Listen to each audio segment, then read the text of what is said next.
কখনো নিজের বাড়িতে বিড়াল থাকবে এটা স্বপ্নেও কখনো ভাবিনি।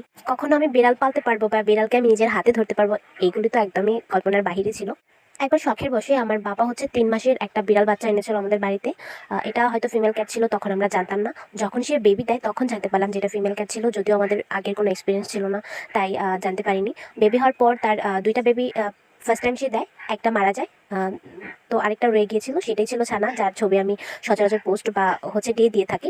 তো দ্বিতীয় বাচ্চা হিসাবে সে আরও 4টা বেবি দেয়। একটা ব্ল্যাক ছিল, একটা অরেঞ্জ ছিল, আর 2টা হোয়াইটের মধ্যে ছিল। আমার স্টোরি দেখে অনেকেই জিজ্ঞাসা করেছিল বিড়াল আমি কোথা থেকে নিয়েছি বা এগুলা কি দেশি বিড়াল কিনা, যে হ্যাঁ এগুলো দেশি বিড়াল। এখন আমার কাছে 4টা বেবি আছে, এদের বয়স মাত্র 1 মাস হবে বা এরও কম হতে পারে। তারা মাত্রই হাঁটা শিখেছে।